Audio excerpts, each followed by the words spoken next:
The vastness of the obsidian hall was a testament to the permanence of the Caithar Imperium. Its walls, carved from the solidified core of a neutron star, absorbed all light and sound, creating a profound and oppressive silence that amplified the weight of governance. At the hall's center, suspended in a shimmering field of gravitic energy, floated the conclave dais, a disk of polished obsidian upon which the three arbiters of the Imperiums will sat in silent contemplation. High above, the vaulted ceiling was a living star map, a slow, majestic swirl of captured nebulae and gravitationally lensed galaxies, a constant reminder of the territories they controlled and the infinite darkness that lay beyond. For generations, this hall had witnessed the steady, inexorable expansion of Caithar influence, a history written in subjugated worlds and enforced tranquility. But today, the silence was not one of confidence. It was a fragile skin stretched taut over a core of rising anxiety. The subject of this disquiet was a single, unremarkable star system designated by their long-range cartographers as Sol, and the perplexing, infuriatingly silent civilization that called its third planet, Earth, home. Elder Vorn, his chitinous exoskeleton the color of ancient, weathered stone, shifted his immense weight, the subtle movement sending a ripple through the gravitic field. His multifaceted eyes, which had witnessed the rise and fall of lesser species, were fixed on the holographic representation of the blue and white world hanging in the air between them. It was a world that pulsed with energy, a chaotic symphony of electromagnetic emissions that was both primitive and maddeningly complex. Yet from that system, not a single vessel had ever breached the interstellar void. Not one probe, not one colony ship, not one warship. By every metric the Caithar had developed over millennia of galactic observation, Earth should have been either a pre-stellar relic or a nascent power just beginning to reach for the stars. It was, however, neither. It was a paradox, a violation of the natural order of cosmic evolution, and the Caithar, a species that had built its empire on the predictable progression of life, could not abide a paradox. They had watched it for centuries, their most sophisticated deep-range sensors peeling back its atmospheric layers, analyzing its strange, cacophonous data streams, and mapping its sprawling, illogical cities. The species that inhabited it, these humans, were a whirlwind of self-destructive tendencies, fleeting alliances, and startling bursts of creative genius. They were a contradiction, and Vorn feared contradictions more than he feared outright war. Warlord Kale, whose own carapace was a burnished, weaponized crimson, broke the silence, his voice a low growl that seemed to vibrate in the very structure of the hall. It is a fallow world ripe for pacification. This conclave has wasted cycles debating a non-threat. Their energies are chaotic, undirected. They shout into their own atmosphere but are deaf to the galaxy. They are primitives who have stumbled upon advanced physics without the discipline to wield it. We have seen this pattern before. They will consume themselves in their own planetary cradle, or we will guide them into the Imperium's light. A demonstration of our power is all that is required. A single subjugator fleet, emerging from the veil, would be enough to shatter their fragile delusions of sovereignty and bring them to compliance. Kale's mandibles clicked with predatory certainty. He was a creature of action, a being who saw the galaxy not as a tapestry of varied life, but as a collection of assets to be acquired and threats to be neutralized. To him, Earth's silence was not a mystery. It was an invitation. It was the quiet of a defenseless animal, unaware that the hunter was already watching from the shadows. He saw their internal conflicts, their broadcasted fictions of war and drama, and he interpreted it as a fatal weakness, a civilization tearing itself apart, blind to the true powers that govern the cosmos. Loremaster Zith, the third member of the conclave, remained perfectly still, her slender, almost delicate frame a stark contrast to her two counterparts. Her exoskeleton was the iridescent pearl of a deep-sea mollusk, shifting in color with the subtle currents of her thoughts. Her role was not to conquer or to govern, but to understand. For her, the silence from Sol was the most fascinating and terrifying puzzle she had ever encountered. "Warlord," she began, her voice soft yet resonant, carrying an authority that Kale's brute force could never achieve.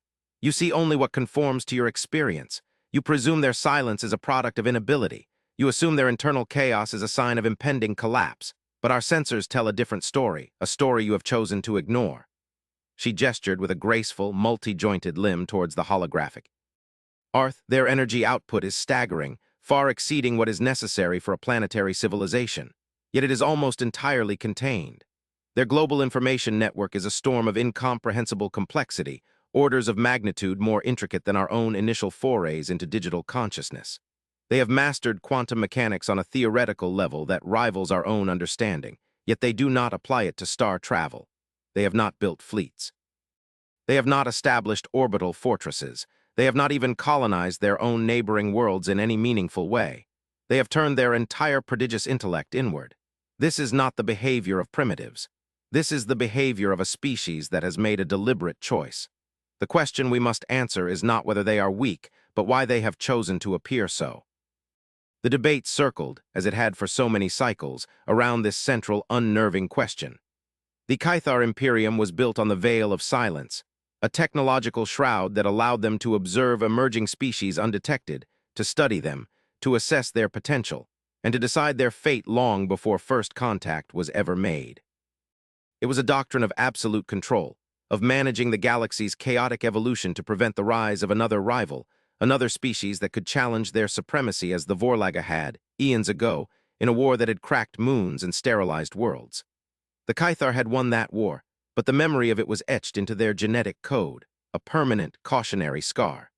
They had vowed never again to allow another species to develop unchecked, to reach for the stars with its own ambitions. Every civilization they had encountered since had followed a predictable path: discovery of atomic power, early spaceflight, clumsy interstellar probes, and then the inevitable, noisy expansion. At that point, the Caithar would reveal themselves, offering a place within the Imperium, an offer that was never truly a choice. But humanity had broken the pattern.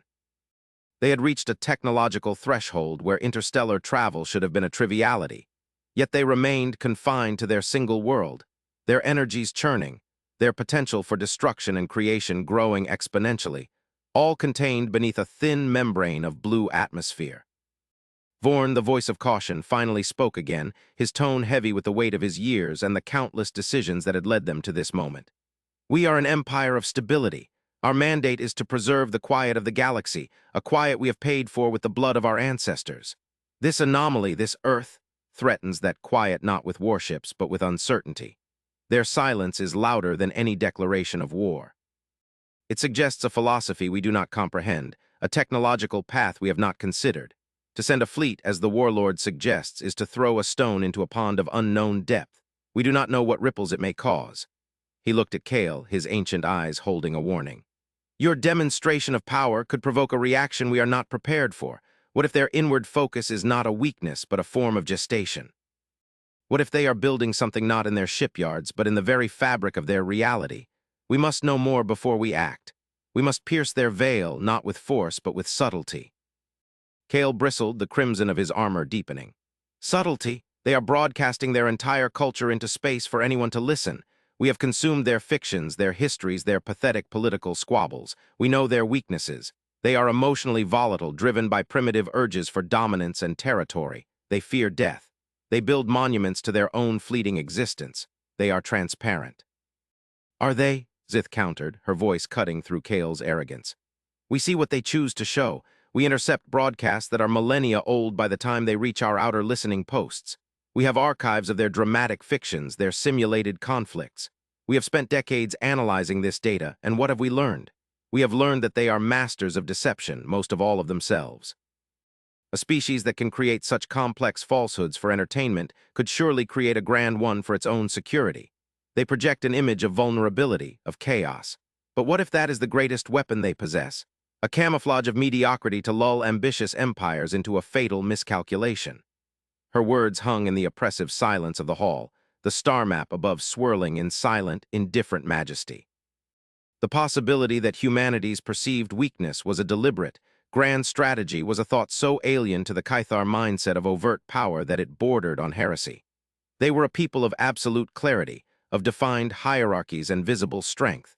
The idea of a power that hid its elf that chose not to display its might was a strategic and philosophical nightmare. The conclave remained in deadlock. Kale argued for a swift, decisive intervention, a clinical strike to decapitate the human leadership and absorb their world before it could become a true threat. Zith pleaded for more observation, for a deeper understanding, urging that they send a single, deeply cloaked vessel, a ghost ship to penetrate the Sol system itself, to gather data from within, to see what their long-range sensors could not. Vorn, caught between the two extremes, felt the crushing weight of his responsibility. The Imperium had not faced such a profound unknown in 1,000 years. Every other species had been a known quantity, a problem with a foreseeable solution. Humanity was an equation with variables they could not even define. Their art was filled with paradoxes of sublime beauty and grotesque violence. Their science reached for the elegant truths of the cosmos, while their politics wallowed in tribalism. They were a species at war with itself, yet somehow they endured, even thrived. This internal resilience, this ability to persist on the very edge of self-annihilation, was perhaps the most terrifying thing about them. Finally, Vorn's decision was made. It was not a compromise, but a synthesis of the two opposing views, a path designed to satisfy both the need for caution and the demand for action. "We will not send a fleet," he declared, his voice echoing with finality.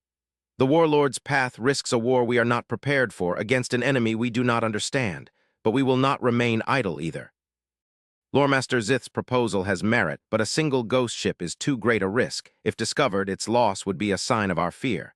Therefore, we will dispatch a full reconnaissance flotilla. It will be cloaked under the deepest veil protocol, its presence undetectable to any technology we have ever encountered. It will proceed to the edge of the human system and observe. It will not engage. It will not communicate. It will simply watch. Kale, you will command it. Your martial expertise will be necessary to ensure its security and to analyze their defensive capabilities, should any exist.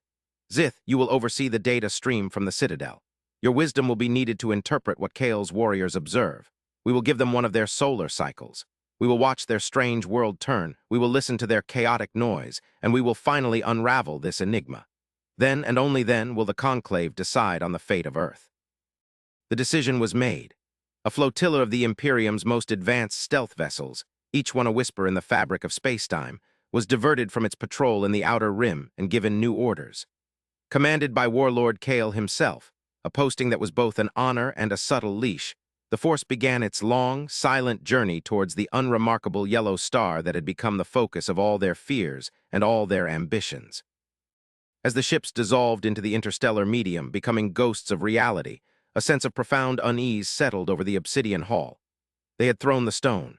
Now they could only wait in the suffocating silence of their power to see how deep the pond truly was and what monsters might stir in its depths.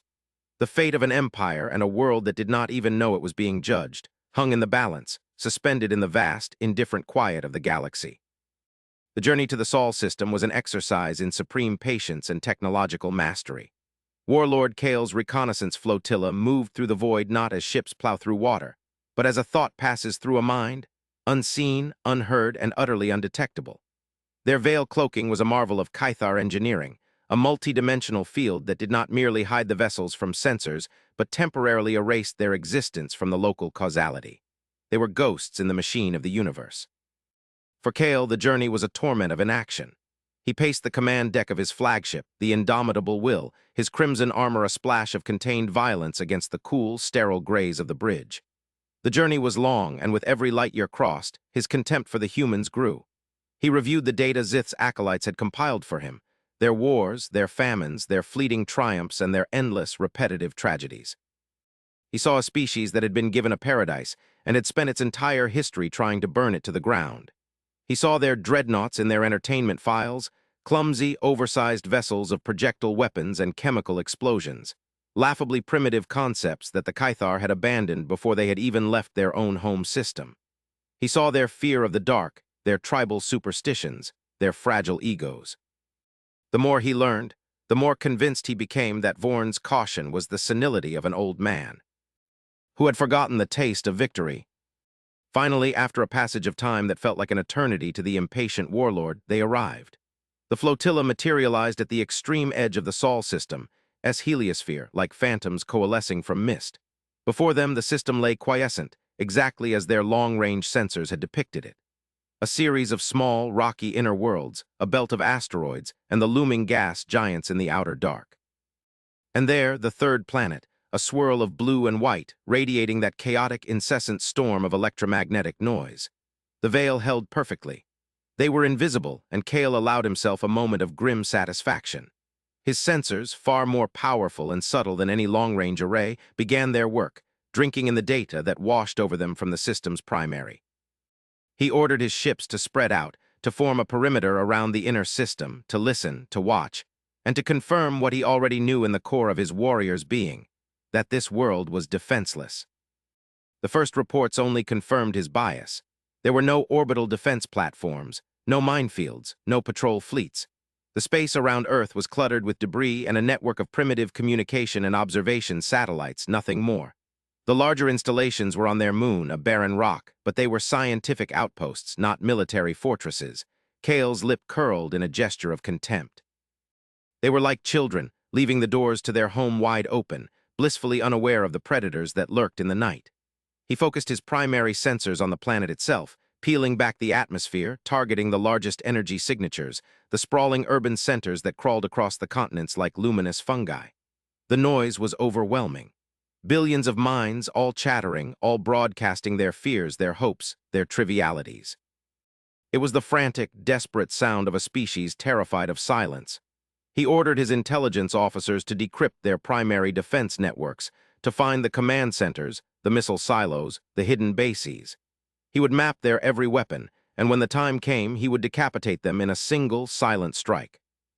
But the intelligence officers found nothing. Not nothing in the sense of an absence, but nothing that made sense. They found military networks, of course, but they were archaic, land-based, aimed at each other. The scale of their weaponry was planetary, not stellar. Their most powerful weapons were nuclear devices, crude instruments of self-destruction that would be useless against a shielded Caithar warship. There was no unified global defense command, no planetary shield. No indication that they had ever even considered a threat from beyond their own atmosphere. It was incomprehensible. It was suicide. Kale's frustration began to curdle into a strange, unsettling feeling he had not experienced since he was a young soldier facing the Vorlaga hordes, a sliver of doubt. It couldn't be this simple. No species could reach this level of technological sophistication and remain so utterly, naively vulnerable. It had to be a trick. A deception of unimaginable scale and subtlety. He relayed his findings back to the Obsidian Hall, his report laced with a confusion that he struggled to conceal beneath his usual arrogant certainty. From the citadel, Zith's serene voice came back across the vast distance, her words a balm on his frayed nerves, yet they only deepened the mystery. Warlord, you are looking for a sword, but perhaps their weapon is a shield. You are looking for fortresses, but perhaps their defense is a philosophy. Continue your observation. Look for what is not there. The absence of evidence is not the evidence of absence. Search for the patterns in their chaos, the silence within their noise. Her words were cryptic, infuriating, yet they resonated with a truth he could not deny. He had been trained to fight armies, to break fleets, to conquer worlds. He did not know how to fight a philosophy. He did not know how to break a silence. Days turned into weeks. The flotilla crept closer, moving within the orbit of the fourth planet, a red, dead world that served as a silent testament to the fragility of life. From this new vantage point, their sensors could detect even finer details. They could read the emotions of the crowds in the streets, analyze the chemical composition of their air, and monitor the slow, steady pulse of their planet's core. And still, they found nothing. Kale grew more agitated with each passing cycle. His warriors were restless. They were hunters held on a leash, forced to watch prey that did not even seem to know it was being hunted. He began to believe that Vorn and Zith were wrong, that their caution had been born of paranoia. These humans were simply a galactic fluke, a species that had risen to intelligence in a miraculously safe corner of the galaxy, never having been tested. Never having been forced to look up and fear the dark. They were an anomaly, but a harmless one. The time for observation was over. The time for action was at hand. He was preparing his recommendation to the conclave, a full-scale invasion, a swift and merciful pacification, when it happened. It was not a transmission. It was not a weapon. It was a change, a subtle shift in the very fabric of the space they occupied. On the bridge of the indomitable will, the environmental systems registered a momentary, inexplicable drop in ambient energy. The ship's chronometers flickered, losing a nanosecond of synchronization with the galactic standard. The veil, the ultimate cloak, the technology that had rendered the Caithar the invisible masters of the galaxy, wavered. For a fraction of a second, the flotilla was exposed, its existence laid bare to the cosmos. An alarm, a sound no one on that bridge had ever heard before, blared through the silence, the veil integrity alarm. Kale's blood ran cold. It was impossible. No known physics could detect, let alone disrupt, the veil. It was not a technology, it was a manipulation of reality itself. And then the communication came, not over their comm system, which remained silent, not on their view screen, which still showed the impassive blue marble of Earth. It came directly into their minds. Every Kythar in the flotilla, from Kale on his command throne to the lowest engine hand deep in the bowels of the ship, heard it at the same instant. It was not a voice. It was a concept. A wave of pure, unadulterated meaning, translated directly into the core of their consciousness. It was calm. It was serene. It was utterly, terrifyingly self-assured. "We see you," the thought message resonated. It was not a challenge. It was not a threat. It was a simple, undeniable statement of fact. "Your presence is acknowledged. Your technology is impressive. Your purpose, however, is unclear. Please clarify your intentions. We would prefer to avoid a misunderstanding." Silence reigned on the bridge of the indomitable will. The alarm had ceased. The veil had stabilized. But the illusion of their invisibility was shattered forever. Kale's carefully constructed certainty, his entire worldview, crumbled in that single, silent moment. They had been seen. Their ultimate stealth, their greatest strategic advantage, had been rendered meaningless.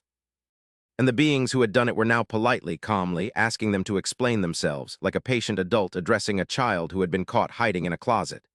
Kale's mandibles worked, but no sound came out. Fear, a true and profound fear he had not felt since the Vorlaga War, seized him. These were not primitives. These were not children. This was something else entirely. From the Citadel, trillions of miles away, Zith and Vorn had felt the resonance of that communication, a psychic shockwave that had momentarily disrupted their own sensitives. They had seen the veil flicker.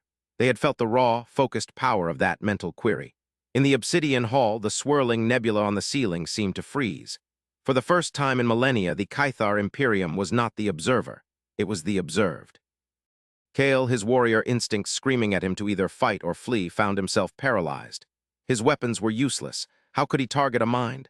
How could he fight an enemy that could simply peel back the layers of reality and look at him? He did the only thing he could. He opened a channel to the conclave, his mind reeling. "Conclave," he projected, his own mental voice trembling. "They know we are here. They speak inside my head. They are waiting for our answer." The response from Earth came again, gentle, patient, but with an underlying weight that suggested their patience was not infinite. "Your silence is troubling. We have watched you approach for some time. We have analyzed your cloaking technology. It is a fascinating application of localized space-time curvature. We chose not to interfere with your observation, as we believe all sentient life has a right to quiet inquiry. However, the deployment of a military flotilla so close to our home suggests your inquiry may not be peaceful. We must insist on a clarification." The second message was even more shocking than the first. They had watched them approach. They had analyzed the veil. They had allowed them to observe. The arrogance, the sheer, crushing arrogance of the Kythar to believe they were the masters of stealth, the unseen predators of the galaxy, was laid bare. They had not been hunters stalking their prey. They had been insects crawling across the hand of a giant that had been patiently watching them, waiting to see what they would do. Zith's voice entered Kale's mind, calm and steady, a lifeline in the storm of his fear. "Warlord, answer them, be truthful. There is no place for deception now. Tell them we came to observe, to understand their silence." Kale Gath aired what was left of his composure. He focused his mind, shaping his thoughts into a coherent message, and projected it outwards towards the blue world that now seemed to loom over them with an ancient, all-seeing intelligence. "We are the Kythar Imperium. We are the guardians of galactic stability. Your silence was a deviation from the established patterns of cosmic development. We came to understand the nature of your civilization." It was the truth, or at least a part of it. Human response was instantaneous, and it carried with it a feeling of profound, ancient sadness. "Guardians, a noble title. We too are guardians of a different sort. We guard our own quiet. Your stability is the peace of the cage, the order of the curated garden. It is a peace we have no desire to be a part of. We chose a different path, not of expansion, but of depth, not of dominance, but of understanding. You looked at our world and saw chaos and weakness. You saw defenselessness. You did not see the truth." And then the true reveal came. The space around the Kythar flotilla did not shimmer or tear. There was no grand explosion of light or energy. Instead, the universe simply changed. The stars on the view screen, the distant, familiar constellations, were gone. In their place was a void, a perfect, featureless black that was deeper and more absolute than the space between galaxies. The flotilla was no longer in the Sol system. They were nowhere. Their navigational instruments screamed in protest, unable to find a single fixed point of reference. They were adrift in a pocket of manufactured non-reality. A new thought, a new image, bloomed in their minds. It was an image of Earth, but not the physical planet. It was a vision of its consciousness, its global network, its billions of minds linked in a way the Caithar had never imagined. They saw that the humans had long ago abandoned the clumsy tools of physical expansion. Why build starships when you could fold space? Why build weapons when you could de-escalate a conflict by sharing understanding directly, mind to mind? Why conquer planets when you could build infinite worlds within your own shared consciousness? Their inward focus had not been a limitation. It had been the key to an entirely new form of existence. They had evolved beyond the physical, beyond the need for empire, beyond the petty squabbles for territory that had defined the Caithar for their entire history. You were looking for our dreadnoughts, the human consciousness continued, the thought now imbued with an almost divine authority. You expected vessels of metal and plasma. You expected orbital cannons and fleets of warships. You have spent so long looking up at the stars that you have forgotten to look within. Our power is not in what we can build, but in what we can comprehend. Our defense is not a wall, but a choice, the choice to be quiet. And then Kale and his warriors understood. The silence from Earth had not been the silence of the defenseless. It had been the silence of the absolute. The quiet of a power so vast, so profound, that it had no need to shout its existence to the cosmos. It was the quiet of a being that could simply will a hostile fleet out of existence, not by destroying it, but by placing it in a reality where it could do no harm. And as the truth of it washed over him, Kale remembered a line from one of the human fictions he had so arrogantly dismissed. It was about a sleeping giant and the folly of the lesser creatures that mistook its slumber for death. The flotilla was trapped, not by force fields or tractor beams, but by a simple, elegant application of physics so advanced it was indistinguishable from magic. They were unharmed, but they were utterly, completely helpless. And then, a final message came from the human collective, a message that was both a judgment and an offer. The galaxy thought Earth was defenseless, then our dreadnoughts shattered the quiet. It is a phrase from one of our old stories, a fiction of a time when we too thought power was measured in the size of one's fleet. We have moved beyond such things, but the sentiment remains. Your quiet is one of control. Ours is one of being. We are now going to send you home. Your flotilla will be returned to the edge of your own territory. We will share with your conclave what we have shown you. We will explain our philosophy. And then we will leave the choice to you. You can continue to try and cage the galaxy, to enforce your sterile peace upon a universe of infinite possibility, or you can join us. You can learn to listen to the real silence, the one that lies not between the stars, but behind them. The void collapsed. The stars rushed back into view. The navigational instruments shrieked as they reacquired their bearings. They were no longer in the Sol system. They were on the border of Caithar space, trillions of miles from where they had been a moment before. The journey that had taken them X had been reversed in an instant. The indomitable will floated in the familiar dark of its home territory, its engines silent, its crew stunned into a catatonic immobility. Kale stood on his bridge, the crimson of his armor seeming dull and lifeless. He had gone to Sol expecting to find primitives ripe for conquest. He had found gods, and they had shown him mercy. He had intended to shatter their quiet with his warships, but they had shattered his reality with their own. His report to the conclave would not be a recommendation for invasion. It would be a plea for survival, a warning that the galaxy was infinitely larger and more mysterious than their empire had ever dreamed, and that the quietest corners sometimes held the greatest power. The Obsidian Hall had never known such a profound, soul-shaking silence. The report from Warlord Kale, transmitted not through standard communication arrays, but through the raw, unfiltered medium of his own shocked consciousness, had reverberated through the minds of the conclave. They had seen what he had seen, felt what he had felt. They had experienced the effortless translocation of his flotilla, the calm, omnipotent voice of the human collective, and the crushing realization of their own insignificance. The living star map above them, once a symbol of their dominion, now seemed a mocking reminder of their cosmic myopia. They had been masters of a pond, while an ocean of consciousness churned silently next to them. Warlord Kale, the very embodiment of Caithar martial pride, was broken. His report concluded not with a request for orders, but with a simple, terrifying statement. We cannot fight them. We cannot comprehend them. We can only listen. Elder Vorn felt the immense weight of ages settle upon his carapace. His caution had been vindicated, but in a way that offered no comfort. He had feared a hidden weapon, a secret fleet. He had never conceived of a species that had simply transcended the very concept of weaponry. He looked at Zith, whose iridescent shell was pulsing with a slow, rhythmic luminescence, a sign of deep and turbulent thought. She was not afraid. She was awestruck. "They have done it," she whispered, her voice filled with a reverence that bordered on worship. "They have achieved the unseen path, the final evolution that our most ancient philosophies only ever speculated upon. They have turned the universe into an instrument of thought. They are not a civilization. They are a living mind." Before the conclave could even begin to process this new reality, the promised communication from Earth arrived. It did not come via a ship or a probe. It simply opened. A gateway, a shimmering, stable rift in the fabric of the obsidian hall itself, appeared in the space between the dais and the far wall. It was not a violent tear in reality, but a serene and perfect aperture, a window into another place. Through it, they did not see a command deck or an alien landscape. They saw a simple room filled with a soft, warm light. In the center of the room stood a single figure, a human. It was unremarkable in its appearance, bipedal, soft-skinned, clothed in simple, unadorned fabric. It offered no weapon, displayed no technology. It simply stood there, its expression calm, its eyes holding a depth that seemed to span eons.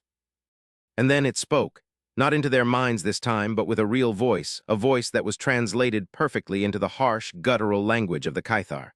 "I am called the Speaker," the human said, its voice gentle but resonant.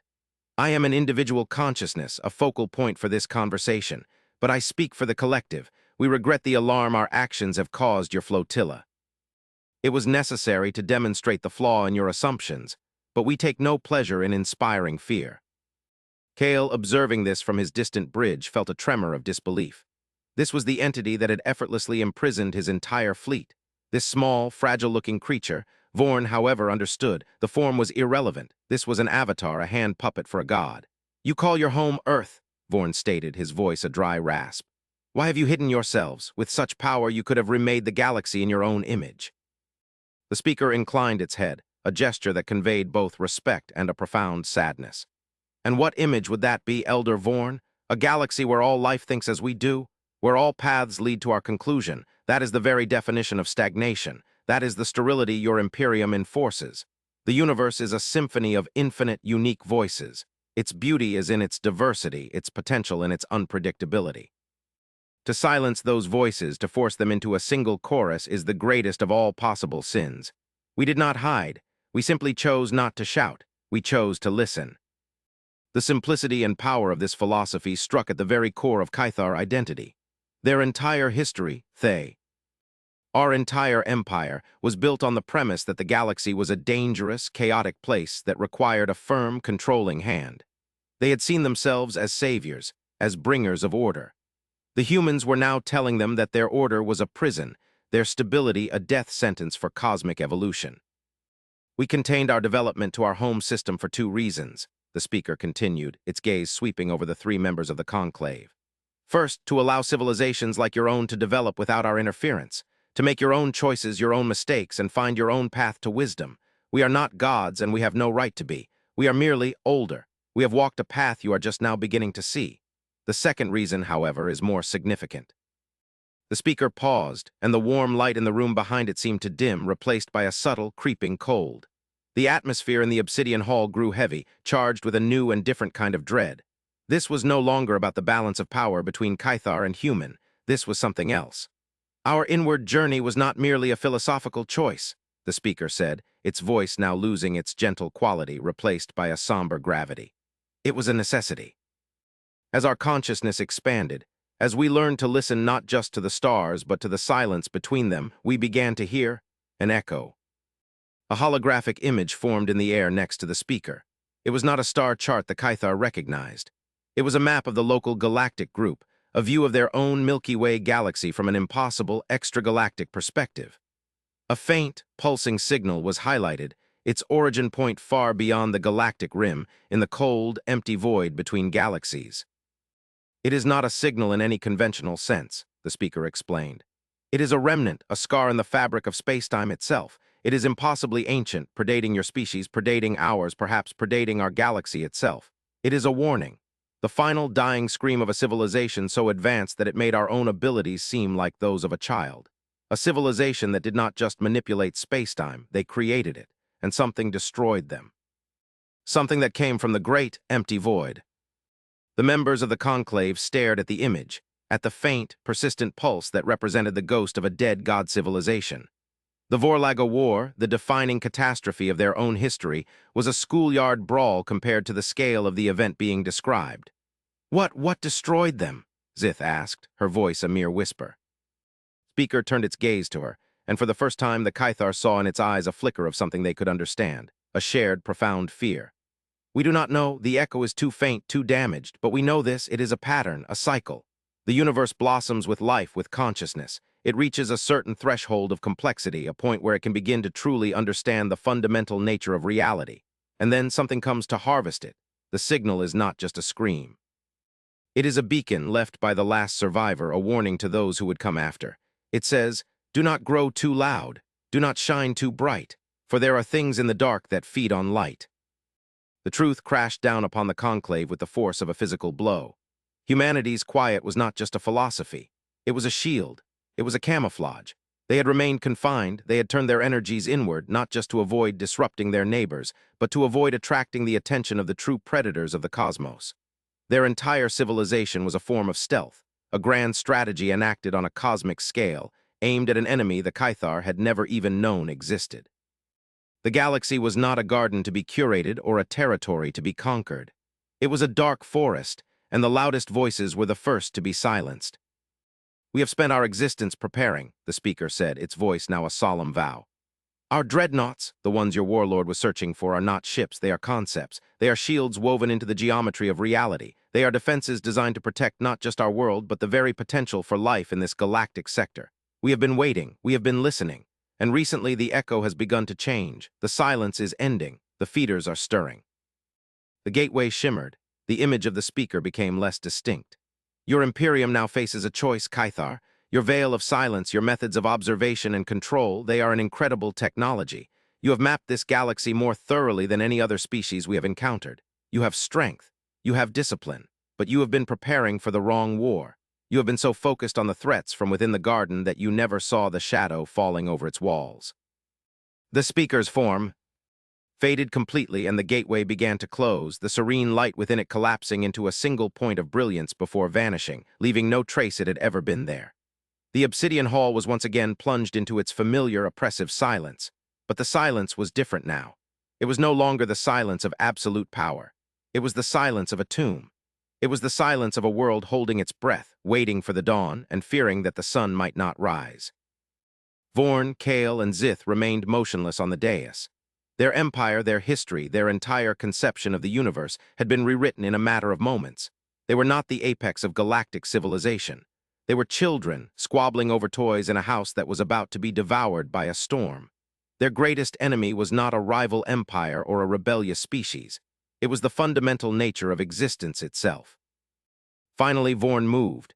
He looked at Kale, whose crimson armor now seemed like a fragile, pointless decoration. He looked at Zith, whose iridescent shell reflected the dim light of the star map with a somber, newfound understanding. "Lore Master," Vorn said, his voice cracking with the strain of 1,000 years of certainty being shattered. "Begin the analysis. Every text, every philosophy, every myth we have ever dismissed as primitive superstition. Search for any mention of them. The feeders, the silence. Harvest." He then turned his gaze towards where the gateway had been, towards the memory of the human speaker. "Warlord Kale, recall your flotilla and send a message to Earth. Tell them the Kythar Imperium wishes to learn how to listen." The future of the galaxy would not be decided by wars or treaties, but by the desperate, unified quiet of two civilizations, one ancient and one transcendent, standing together against the encroaching, hungry dark. The real war was about to begin.